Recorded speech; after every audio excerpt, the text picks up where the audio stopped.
माया नाम की एक युवती शादी करके अपने पति और सास के साथ ससुराल में रहने लगी। कुछ दिन बाद माया को एहसास होने लगा कि उसके साथ सब कुछ ठीक नहीं चल रहा है।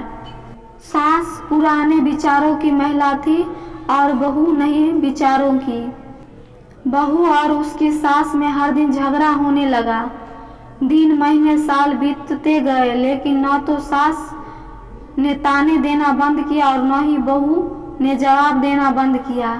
स्थिति बद से बदतर होने लगी। बहू अपनी सास से पूरी तरह नफरत करने लगी थी। बहू के लिए स्थिति तब और भी खराब हो जाती जब उसे भारतीय परंपराओं के अनुसार दूसरों के सामने अपनी सास का सम्मान करना पड़ता। अब वो किसी तरह अपनी सास से छुटकारा पाने के बारे में सोचने लगी। एक दिन जब माया का अपनी सास से झगड़ा हुआ और उसका पति भी अपनी मां का पक्ष लेने लगा, तो वह नाराज होकर अपने मायका चली गई। माया के पिता आयुर्वेद के डॉक्टर थे। रोते हुए उसने अपने पिता को अपनी व्यथा सुनाई और कहा कि मुझे कोई जहरीला दवा दे दो ताकि मैं उस बुढ़िया को खिलाकर मार सकूं, नहीं तो मैं ससुराल नहीं जाऊंगी। बेटी के दुख को समझते हुए पिता ने माया के सिर पर प्यार से हाथ फेरा और कहा कि बेटी, अगर तुम अपनी सास को जहर खिलाकर मार दोगी तो पुलिस तुम्हें और मुझे पकड़कर जेल में डाल देगी, इसलिए ऐसा करना ठीक नहीं होगा। लेकिन माया अपनी जिद पर अड़ी रही कि तुझे मुझे जहर देना ही पड़ेगा। अब मैं किसी भी कीमत पर अपनी सास का चेहरा नहीं देखना चाहती।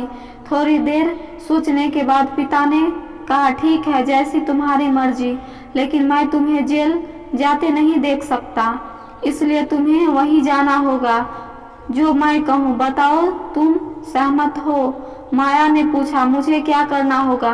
पिता ने जहर की पुड़िया एक पोटली में पैक करके माया को दी और कहा, तुझे बस इस पोटली में से एक चुटकी जहर अपनी सास के खाने में हर रोज मिलाना है।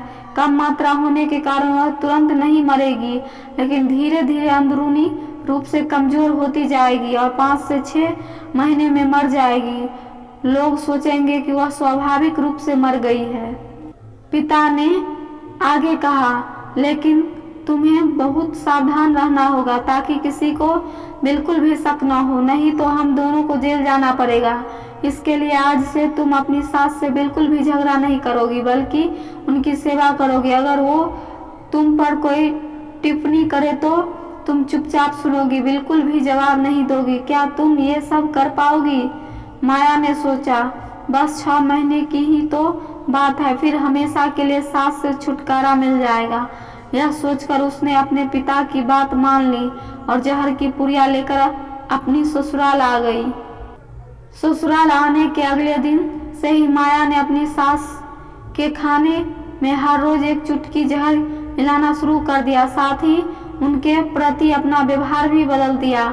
अब वो अपनी सास के किसी भी ताने का जवाब नहीं देती, बल्कि अपने गुस्से को पी जाती और मुस्कुराते हुए उनके हर ताने को सुनती रहती। वह रोज अपनी सास के पैर दबाती और उनकी हर बात का ख्याल रखती।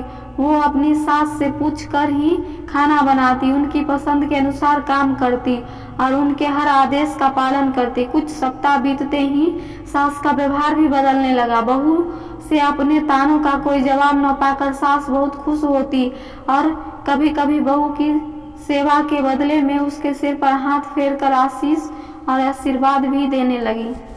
धीरे धीरे 4 महीने बीत गए। माया नियमित रूप से अपनी सास को हर रोज एक चुटकी जहर देती आ रही थी, लेकिन उस घर का माहौल अब पूरी तरह बदल चुका था। सास बहू के बीच होने वाले झगड़े अब पुरानी बात हो चुकी थी। जो सास पहले बहू को गाली देते देते थकती नहीं थी, अब पड़ोसियों के सामने बहू की तारीफ करने लगती थी।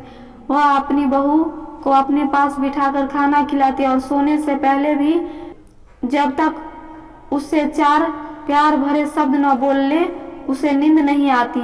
6ठा महीना आते आते बहू को लगने लगा कि उसकी सास उसके साथ बिल्कुल अपनी बेटी जैसा व्यवहार करने लगी है। उसे भी अपनी सास में अपनी माँ की छवि नजर आने लगी थी। अब उसे यह सोचकर चिंता होने लगी कि उसके द्वारा दिए गए जहर से उसकी सास कुछ ही दिनों में मर जाएगी। इसी उलझन में एक दिन वह फिर से अपने पिता के घर पहुंची और बोली, पिताजी कृपया मुझे उस जहर के असर को बेअसर करने की दवा दीजिए, क्योंकि अब मैं अपनी सास को मारना नहीं चाहती। वह बहुत अच्छी है और अब मैं उन्हें अपनी माँ की तरह प्यार करने लगी हूँ। पिता जोर से हंसे और बोले, जहर कैसा जहर? मैंने तुम्हें जहर के नाम पर पाचक चूर्ण दिया था। दोस्तों, माया के पिता ने अपनी बेटी को सही राह दिखाई और एक पिता होने का अपना फर्ज निभाया।